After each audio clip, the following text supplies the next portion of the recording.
જીવંતિકામાંની વાર્તા. સુહાગણ સ્ત્રીઓના સર્વ મનોરથ અને મનોકામના પૂર્ણ કરનાર આ વ્રત શાસ્ત્રોમાં ઉત્તમ ગણાવ્યું છે.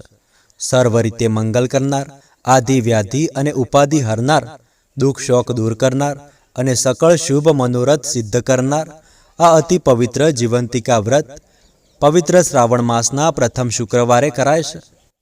પરણેલી સ્ત્રી પોતાના સંતાનોના દીર્ઘાયુષ્ય માટે તેમજ પોતાના સૌભાગ્યની રક્ષા માટે શ્રદ્ધાથી આ વ્રત કરે છે.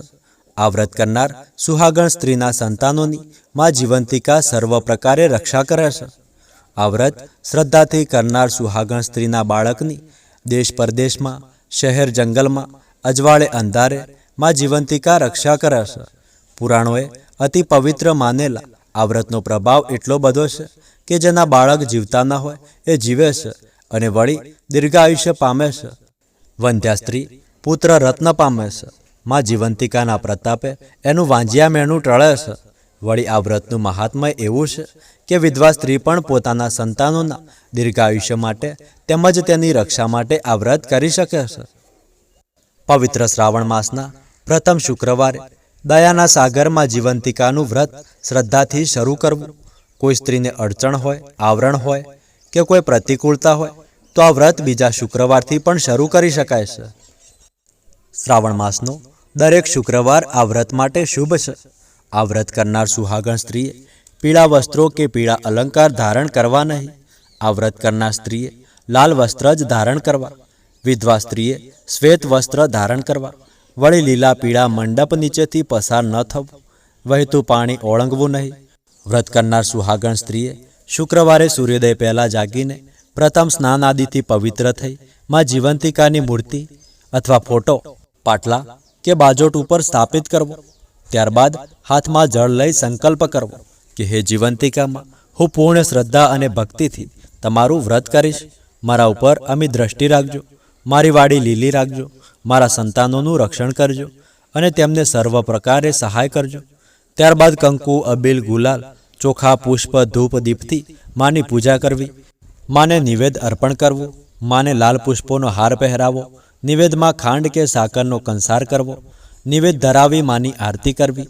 આરતી 1 દીવાથી અથવા 5 દીવાથી કરવી. આરતી કર્યા પછી હૃદયથી અપૂર્વ શ્રદ્ધાથી માની સ્તુતિ કરવી. જાણે અજાણે કોઈ ભૂલ થઈ હોય તો ક્ષમા માંગવી. સંતાનોની સહાય માટે માં જીવંતિકાનું વ્રત કરનાર સ્ત્રીએ જમણા હાથમાં ચોખાના દાણા રાખી માને વિનંતી કરવી કે હે માં જીવંતિકા, ત્રિભુવનમાં તારો જય જયકાર છે. તું મારા સંતાનોને દીર્ઘાયુષ્ય આપજે. તેમની સર્વ સ્થળે સર્વ પ્રકારે રક્ષા કરજે. આ પ્રમાણે માને વિનંતી કરી ચોખાના દાણા પોતાના સંતાન ઉપર નાખવા. સંતાન બહાર ગામ હોય કે પરદેશ હોય તો ચોખાના દાણા ચારે દિશામાં ઉડાડી દેવા.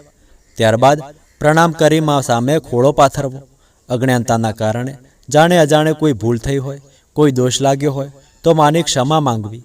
વ્રતમાં અજાણતા કોઈ ભૂલ થાય તો દરિયાવ દિલ માં જીવંતિકા અવશ્ય માફી આપે છે. નિવેદમાં જીવંતિકાને કંસાર ધરાવ્યો હોય એને માની પ્રસાદી ગણી માની મૂર્તિ કે ફોટા સામે બેસીને ફક્ત એક જ વાર આરોગવો, એટલે કે એકટાણું કરવું. આ વ્રતમાં ફળાહાર કરી શકાય છે, પરંતુ એકટાણું કરનાર સ્ત્રી ઘણું પુણ્ય પ્રાપ્ત કરે છે. આ વ્રત કરનારે રાત્રે જાગરણ કરવું. જીવંતિકા માતાનું મહાત્મ્ય જાણવું. માની કથા વાંચવી કે સાંભળવી. પૂર્ણ ભક્તિ ભાવપૂર્વક માં જીવંતિકાનો ગરબો ગાવો. માના ચાલીસાનો પાઠ કરવો. માની સ્તુતિ કરવી. માના ભજન ગાવા, કીર્તન કરવા. બીજું કંઈ ના આવડે તો જીવંતિકાના નામની માળા કરવી. શુદ્ધ ભાવે માનું નામ લેનારનો બેડો પાર થઈ જાય છે. આ વ્રત કરનારે સત્ય વચન બોલવા, અસત્ય ભાંગવું નહીં, પરનિંદા કરવી નહીં કે સાંભળવી નહીં. કોઈ કડવા વચન બોલે તો ગળી જવા, પણ ક્રોધ ન કરવો. બ્રહ્મચર્ય પાળવું. ઘરકામ કરતાં કરતાં પણ મનથી માં જીવંતિકાનું રટન કરવું. આ વ્રત 5, 7 કે 9 વર્ષે ઉજવાય છે. આ વ્રતનું ઉજવણું પવિત્ર શ્રાવણ માસના પ્રથમ શુક્રવારે કરવું. પ્રથમ શુક્રવારે કોઈ અડચણ કે આવરણ હોય તો કોઈ પણ શુક્રવારે કરવામાં બાધા નથી. ઉજવણામાં એક સૌભાગ્યવતી સ્ત્રી, એક કુંવારિકા અને એક બટુક એમ 3 જણાને ભાવપૂર્વક જમાડવા. જમવામાં મિષ્ઠાન બનાવવા. વ્રત ઉજવનાર તથા ઘરના સર્વે જમી શકે છે, કારણ કે આ જમણમાં જીવંતિકાની પ્રસાદી ગણાય. માં જીવંતિકાનો પ્રસાદ લેનાર જીવ માત્રના આચાર વિચાર અને વાણી વર્તન શુદ્ધ થાય છે. સૌભાગ્યવતી સ્ત્રી કુંવારિકા તથા બટુકને જમાડ્યા પહેલા કંકુ, ચોખા અને પુષ્પથી એમનું પૂજન કરવું, યથાશક્તિ વસ્ત્રો આપવા, શક્તિ ન હોય તો પણ સૌભાગ્યના શણગાર જેમ કે બંગડી કે ચાંદલા તમે આપી શકો છો. જમાડ્યા પછી યથાશક્તિ દક્ષિણા આપવી અને શ્રદ્ધાપૂર્વક વંદન કરવા. વ્રત ઉજવ્યા પછી પણ આ વ્રત આખી જિંદગી કરી શકાય છે. એનાથી માં જીવંતિકાની અમી દ્રષ્ટિ રહે છે. જો કે એકવાર વ્રત ઉજવી લીધા પછી ફરીવાર ઉજવણું ન કરવું. ફક્ત તમે વ્રત કરી શકો છો, જીવંતિકામાની પૂજા કરી શકો છો. તો આ હતી આ વ્રતની વિધિ. હવે આપણે આ વિડીયોમાં જીવંતિકામાની વ્રત કથા સાંભળીશું. તો મિત્રો, અમારી સાથે તમે આ કથાને છેલ્લે સુધી જરૂર સાંભળતા રહેજો. ત્યારે જ તમને આ કથા સાંભળવાનું, આ વ્રત કરવાનું સંપૂર્ણ ફળ પ્રાપ્ત થશે. અને તમે પણ ચાહો છો કે આ વ્રત કરવાનું, કથા સાંભળવાનું અને તમારા બાળકોની હંમેશા માં જીવંતિકા રક્ષા કરે, તો આ વિડીયોને ફક્ત એક લાઈક કરી કોમેન્ટમાં જય જીવંતિકામાં લખી લેજો. તો ચાલો આજની જીવંતિકા વ્રતની સુંદર પૌરાણિક કથાનું શ્રવણ કરીએ. પૌરાણિક કથા અનુસાર રૂપાવટી નામે એક નગરી હતી. નગરીના રાજાનું નામ રૂપસેન હતું. એની રાણીનું નામ રૂપમતી હતું. રાજા રાણી સર્વે રીતે સુખી હતા. ધૂમધામ સાયબી હતી. પાણી માંગે ત્યાં દૂધ હાજર થાય અને એક કહે ત્યાં 21 સેવક ઊભા થાય. બધી વાતનું સુખ, પણ શેર માટીની ખોટ. સંતાન વગર મહેલ સૂનો લાગે અને સુખ કડવા લાગે. સંતાનના અભાવે રાજા રાણી સતત ચિંતા કરે અને ઝૂર્યા કરે. રાજા રૂપમતીને એક ખાસ દાસી હતી. દાસીનું નામ અનંગી હતું. આ દાસી ઘણી વિશ્વાસુ હતી. વળી એ સુયાણીનું કામ કરતી. એનાથી પોતાની રાણીનું દુઃખ જોવાતું નહીં. પણ આ તો ભાગ્યની વાત છે. આમાં કોઈનું શું ચાલે? એક દિવસ દાસી અનંગીને ખબર પડી કે ગામમાં એક બ્રાહ્મણી ગર્ભવતી છે. 3 માસ પૂરા થઈને ચોથો બેઠો છે. દાસી અનંગીના મગજમાં એક યુક્તિ આવી. જો એ યુક્તિ પાર પડે તો પોતાની રાણી વગર પુત્રે પુત્રવતી બને અને એનું વાંજ્યા મેનું ટળે. દાસી રાણી રૂપમતી પાસે જઈને કહેવા લાગી કે ગામના પુરાણી પ્રિયવદનની પત્ની પદ્માને સારા દિવસો જાય છે. 3 માસ પૂરા થયા છે અને 6 માસ પછી સુવાવડ આવશે. હું સુવાવડ કરવા જઈશ અને જે બાળક જન્મશે તેને છાની રીતે તમારી પાસે મૂકી જઈશ. કોઈને ખબર નહીં પડે અને તમારું વાંજ્યા મેનું ટળશે. રાણી રૂપમતી તો આ વાત સાંભળીને રાજી રાજી થઈ ગઈ અને વારંવાર દાસી અનંગીનો ઉપકાર માનવા લાગી. દાસીના કહ્યા પ્રમાણે રાણીએ તરત જ જાહેરાત કરી કે પોતે ગર્ભવતી છે અને 3 માસ પૂરા થયા છે. સંતાન માટે ઝૂરતા રાજા રૂપસેને આ વાત જાણી તો તેના આનંદનો પાર ન રહ્યો. આખી નગરીમાં આનંદ છવાયો. સૌ કોઈ ઈચ્છવા લાગ્યા કે રાણી પુત્રને જન્મ આપે, જ્યાં નગરનો રાજા બને. આમ કરતા 9 માસ પૂરા થવા આવ્યા. દાસી અનંગી બ્રાહ્મણી પાસે જઈને કહેવા લાગી કે તમારી સુવાવડ કરાવવા હું આવીશ. બ્રાહ્મણીને આનંદ થયો. રાજની દાસી સુવાવડ કરવા આવે એ કોને ન ગમે? 9 માસ પૂરા થયા. બ્રાહ્મણીએ દેવના ચક્કર જેવા પુત્રને જન્મ આપ્યો, જે દાસી અનંગીએ તરત જ રાજમહેલમાં પહોંચાડી દીધો. કોઈને ગંધ આવી નહીં. મહેલની વડારણ તરત જ રાજા પાસે દોડી જઈને વધાવણી આપી કે રાણીમાએ પુત્રને જન્મ આપ્યો છે. રાજાએ એની મોતીની માળા ભેટ આપી. વાયુવેગ નગરમાં વાત ફેલાઈ ગઈ. આખા નગરમાં આનંદ છવાઈ ગયો. સાકરના પેડા વેચાયા. રાજાએ ગરીબ ગુબારોને દિલ ખોલીને દાન કર્યું. રાણીએ દાસી અનંગીને મોં માગ્યું ઇનામ આપ્યું. આ બાજુ બ્રાહ્મણીના ઘરમાં શોક છવાઈ ગયો. બ્રાહ્મણીને બાળક અવતર્યું છે તે ક્યાંક ગુમ થયું છે, પણ ક્યાં ગુમ થયું છે એની કોઈને ખબર પડી નહીં. આથી બ્રાહ્મણ અને બ્રાહ્મણીના દુઃખનો પાર ન રહ્યો. બ્રાહ્મણી તો હૈયાફાડ રુદન કરવા લાગી. આ બ્રાહ્મણી પદમાં ઘણી શ્રદ્ધાળુ અને પવિત્ર હતી. દર વર્ષે ભક્તિભાવપૂર્વક માં જીવંતિકાનું વ્રત કરતી. તેથી માં જીવંતિકાની એના ઉપર અમી દ્રષ્ટિ હતી. જે શ્રદ્ધાથી વ્રત કરે એને અવશ્ય ફળ મળે છે. માં જીવંતિકાની પદ્મા ઉપર ઘણી કૃપા હતી. તેથી એનો પુત્ર રાજમહેલમાં રાણી પાસે ઉછળતો હોવા છતાં માં જીવંતિકા એની સતત રક્ષા કરતા. પદ્માનો પુત્ર પ્રિયસેન દિન પ્રતિદિન મોટો થવા લાગ્યો. એ ઘણો તેજસ્વી હતો. જોત જોતમાં શસ્ત્ર શાસ્ત્ર અને 64 કળામાં પારંગત થઈ ગયો. ચારે દિશામાં એના વખાણ થવા લાગ્યા. સમય પછી રાજા રૂપસેનનું અવસાન થતાં પ્રિયસેન ગાદી પર બેઠો. એ ઘણો કુશળ હતો. થોડા સમયમાં એણે પ્રજાના દિલ જીતી લીધા. લોકો બે મોઢે એના વખાણ કરવા લાગ્યા અને પ્રિયસેનને ઈશ્વરનો અવતાર માની એની પૂજા કરવા લાગ્યા. પ્રજાનો આવો અસીમ પ્રેમ જોઈ પ્રિયસેન પણ ગદગદ થઈ ગયો. એક દિવસ પ્રિયસેનને પોતાના પિતૃઓનું તર્પણ કરવાની ઈચ્છા થઈ. એ તો તરત જ પ્રધાનને રાજ સોંપી સાદા વેશે અને ઉગાડા પગે ચાલી નીકળ્યો. રસ્તામાં એક ગામ આવી.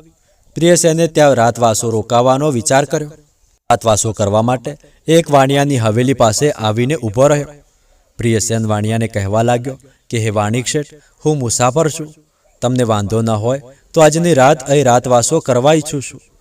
તીર્થયાત્રાએ નીકળ્યો છું. સવારે ઉઠીને ચાલ્યો જઈશ. રજા આપો તો અહીં સૂઈ રહું. વાણિક ઘણો દયાળુ હતો. એણે કુંવરને પ્રેમથી હા પાડી. પેટ ભરીને જમાડ્યો, પછી પથારી કરી આપી. કુંવર અત્યંત થાકી ગયો હોવાથી ઘસઘસાટ ઊંઘી ગયો. આ કુંવરની રક્ષા માં જીવંતિકા કરતા હતા. અત્યારે પણ તેઓ તલવાર લઈને કુંવરની રક્ષા કરતા કુંવરની પથારી પાસે ઊભા હતા. રાતના પ્રથમ પહરે કોઈનું હૈયાફાડ રુદન સાંભળી કુંવર જાગી ગયો. જાગીને જોયું તો વાણિકને રડતો દીઠો. અડધી રાતે વાણિકને રડતો જોઈ કુંવરને નવાઈ લાગી. એ પૂછવા લાગ્યો કે હે શેઠ, આપને એવું તે કયું દુઃખ છે કે તમે અડધી રાતે રુદન કરી રહ્યા છો? કૃપા કરીને મને તમારું દુઃખ જણાવો. પ્રભુની ઈચ્છા હશે તો હું અવશ્ય તમારું દુઃખ દૂર કરીશ. કુંવરના આવા પ્રેમભર્યા વચનો સાંભળી વાણિક કહેવા લાગ્યો કે હે મુસાફર, હું ઘણો જ અભાગીયો છું. મારા જેવો દુર્ભાગી આ જગતમાં બીજો કોઈ નહીં હોય. મારા ભાગ્યમાં ભમરો છે. મારું દુઃખ કોઈથી દૂર થાય તેમ નથી. મારે ત્યાં જેટલા બાળકો જન્મે છે તે અઠવાડિયું પણ જીવતા નથી. 7મા દિવસે મરી જાય છે. મારી પત્નીએ એક પુત્રને જન્મ આપ્યો છે અને આજે તેની 6ઠ્ઠી છે. કાલે સૂર્યોદય થતાં જ તેનું અવસાન થશે. આ સાંભળી કુંવરને પણ ઘણું દુઃખ થયું. સાચે જ શેઠનું દુઃખ કોઈથી દૂર થઈ શકે તેમ ન હતું. તે છતાં એ શેઠને આશ્વાસન આપવા લાગ્યો કે શેઠ, વિધિના લેખને કોઈ ભૂસી શકતું નથી. તેના પર કોઈ મેખ મારી શકતું નથી. માટે અફસોસ કરવો વ્યર્થ છે. ભાગ્યમાં હશે એ થશે. આમ ડુસકા ભરતા અને વાતો કરતા શેઠ ઊંઘી ગયા. પણ કુંવરને ઊંઘ ન આવી. શેઠનું દુઃખ સાંભળી એની ઊંઘ ઉડી ગઈ હતી. છેક મોડી રાત્રે એને ઊંઘ આવી. એમ કરતાં મધરાત થઈ. એટલામાં વિધાત્રી વાણિક પુત્રના લેખ લખવા આવી. કુંવરના ઓશિકા પાસે ખુલ્લી તલવારે ઊભેલા માં જીવંતિકા વિધાત્રીને રોકીને કહેવા લાગ્યા કે હે વિધાત્રી, તું વાણિક પુત્રના લેખ લખવા આવી તો ભલે આવી, પણ શું લખવાની છે એ મને કહેતી જા. ત્યારે વિધાત્રી બોલી કે હે દેવી માતા, લેખ તો પૂર્વજન્મના કર્મ પ્રમાણે લખાય. આ લેખની વાત મારાથી કોઈને ન કરાય. પણ તમે જીવંતિકા દેવી છો, સર્વના સંતાનની રક્ષા કરનાર છો. માટે હું તમારાથી કશું નહીં છુપાવું. આ વાણિક પુત્રનું આયુષ્ય 6 દિવસનું જ છે. આવતીકાલે સવારે એનું અવસાન થશે. આ સાંભળી જીવંતિકા દેવી કહેવા લાગ્યા કે હે વિધાત્રી, જે ઘરમાં મારી હાજરી હોય ત્યાં આવું અશુભ બને તો મને કલંક લાગે. માટે તું લેખ બદલી નાખ. વાણિક પુત્રને લાંબુ આયુષ્ય આપ. આ મારી આજ્ઞા છે. વિધાત્રીમાં જીવંતિકાની આજ્ઞા સામે લાચાર હતી. માં જીવંતિકાની આજ્ઞા કેમ ઉથાપાય? એ તો વાણિક પુત્રના લેખમાં દીર્ઘાયુષ્ય લખીને ચાલ્યા ગયા. સવાર થયું. વાણિકે પુત્રને પારણામાં કિલ્લોલ કરતા જોયો. એના આનંદનો પાર ન રહ્યો. એની પત્ની પણ હર્ષના આંસુ સારવા લાગી.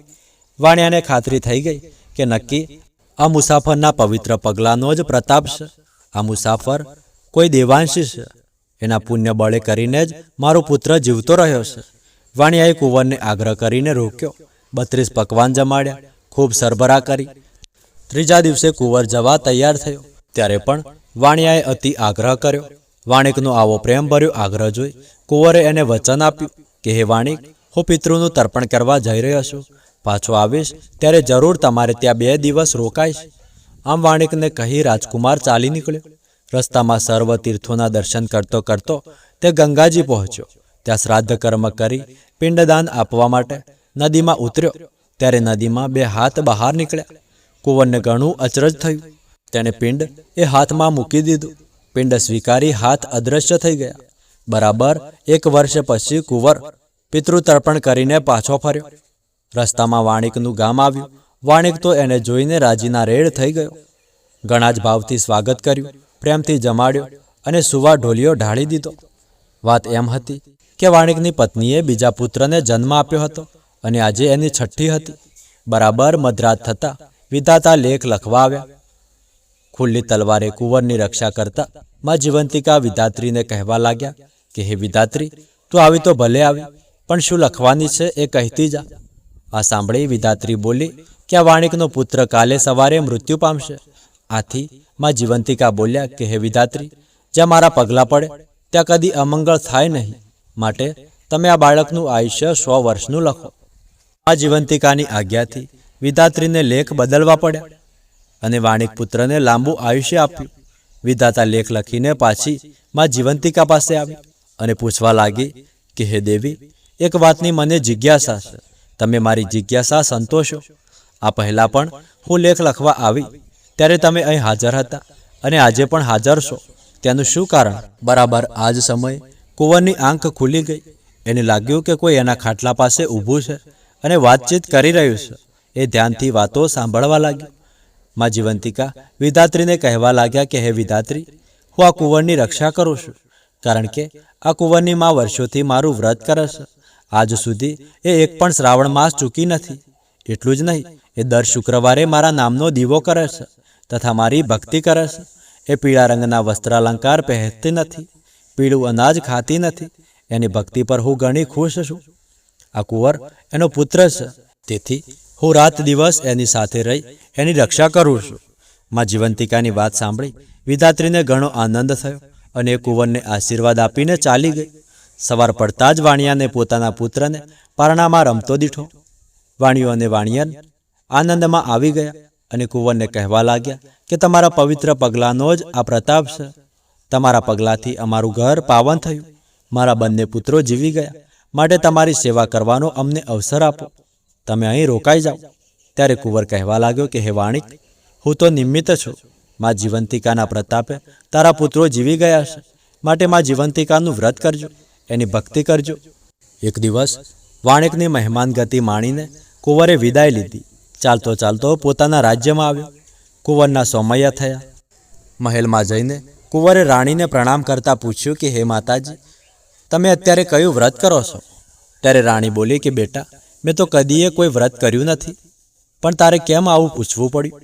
કુંવરે જવાબ ના આપ્યો, પણ એ સમજી ગયો કે આ મારી સગીમાં નથી, મને જન્મ આપનાર માં કોઈ બીજી જ છે, જે જીવંતિકા માનું વ્રત કરી રહી છે. મારે ગમે તેમ કરીને મારી સગી માને શોધી કાઢવી જોઈએ. એવામાં પવિત્ર શ્રાવણ માસ આવ્યો. કુંવરે પોતાની માતાને શોધી કાઢવાની યુક્તિ કરી. આખા નગરમાં ઢંઢેરો પીટાવ્યો કે આવતીકાલે પવિત્ર માસનો પ્રથમ શુક્રવાર છે, માટે અબલા વૃદ્ધ સૌએ પીળા વસ્ત્ર પહેરીને મહેલમાં જમવા આવવું. જે નહીં આવે તેને કઠોર સજા થશે. બીજા દિવસે સૌ પીળા વસ્ત્ર ધારણ કરીને મહેલે જમવા આવ્યા. બધા જમી રહ્યા પછી કુંવરે સેવકોને આજ્ઞા કરી કે જાઓ, નગરમાં જઈને તપાસ કરો, કોઈ જમ્યા વગરનું રહી તો નથી જતું ને? સેવકો તપાસ કરવા લાગ્યા. થોડી વારે પાછા આવીને કહેવા લાગ્યા કે હે રાજાજી, નગરમાં એક બ્રાહ્મણી જમ્યા વગરની છે. એ કહે છે કે હું જીવંતિકાનું વ્રત કરું છું, તેથી પીળા વસ્ત્ર પહેરીને જમવા નહીં આવું. કુંવર સમજી ગયો કે એ જ મારી સાચી જનેતા. તરત જ એણે સેવકો સાથે લાલ વસ્ત્ર મોકલ્યા. એ પહેરીને બ્રાહ્મણી જમવા આવી. ત્યાં કુંવર જાતે હાજર હતો. મા દીકરાએ એકબીજાને જોયા ત્યારે આંખોમાં અમી ઉભરાણા. મમતા જાગી ઉઠી. બ્રાહ્મણીના સ્તનમાંથી દૂધની શેર છૂટીને સીધી કુંવરના મોંમાં પડી. બધા આશ્ચર્યચકિત થઈ ગયા, અવાક નજરે નિહાળવા લાગ્યા. ત્યારે કુંવર ખુલાસો કરતા બોલ્યો કે આજ મને જન્મ આપનારી જનેતા છે, કેટલાય વર્ષે મને મળી છે, તેથી હેત ઉભરાયું છે. ત્યારે બ્રાહ્મણી કહેવા લાગી કે બેટા, તારી મા તો રાણી છે, છતાંય તું મને મા કેમ કહે છે? ત્યારે કુંવરે વિધાત્રી અને મા જીવંતિકા વચ્ચે થયેલી વાતચીત કહી સંભળાવી.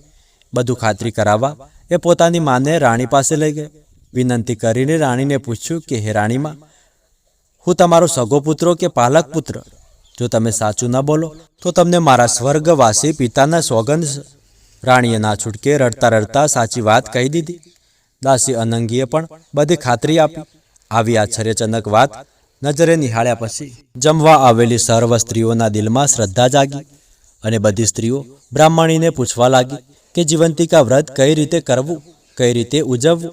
બ્રાહ્મણીએ જીવંતિકા વ્રત કેમ કરાય એની સમગ્ર વિધિ જણાવતા કહ્યું કે પવિત્ર શ્રાવણ માસના પ્રથમ શુક્રવારે વ્રત શરૂ કરવું, અડચણ કે આવરણ હોય તો બીજા શુક્રવારે શરૂ કરવું, વ્રત કરનારે પીળા વસ્ત્ર કે પીળા અલંકાર ધારણ ન કરવા, પીળું અનાજ ન ખાવું, લીલા પીળા મંડપ નીચેથી પસાર ન થવું, સવારે સ્નાન કરી બાજોટ ઉપર માં જીવંતિકાનું સ્થાપન કરવું, 5 દિવેટવાળો દીવો પ્રગટાવી હાથમાં ચોખા લઈ સંતાનોના રક્ષણ માટે પ્રાર્થના કરવી, પછી એ ચોખા સંતાનોના માથા ઉપર નાખવા, સંતાનો હાજર ન હોય તો ચારેય દિશામાં નાખવા, માને કંસાર કે શીરાનું નિવેદ ધરાવવું, એ નિવેદને માની પ્રસાદી માની એમાંથી એક ટાણું કરવું, વધેલો પ્રસાદ વહેંચી દેવો, 5, 7 કે 9 વર્ષ વ્રતનું ઉજવણું કરવું, સૌભાગ્યવતી સ્ત્રી, કુંવારિકા અને બ્રાહ્મણોને જમાડીને લાલ વસ્ત્ર કે દક્ષિણા આપવા.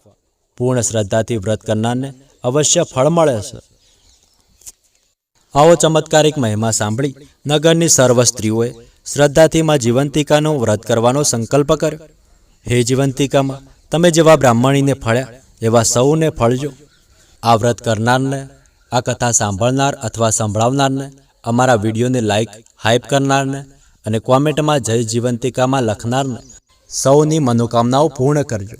તો મિત્રો, આ હતી આજની આપણી જીવંતિકા વ્રતની કથા. આ વિડીયોમાં આપણે જીવંતિકામાંની વ્રત કથા સાંભળી, તેનું મહાત્મય જાણ્યું, પૂજા વિધિ પણ જાણી લીધી અને ઉજવણા વિશે પણ વાત કરીશ. તો આ વિડીયો તમને ઉપયોગી રહ્યો હોય તો આ વિડીયોને એક લાઈક કરી કોમેન્ટમાં જય જીવંતિકામાં લખી લેજો. તો આજના વિડીયોમાં આટલું જ. મળીએ આગળના વિડીયોમાં. ત્યાર સુધી ધન્યવાદ.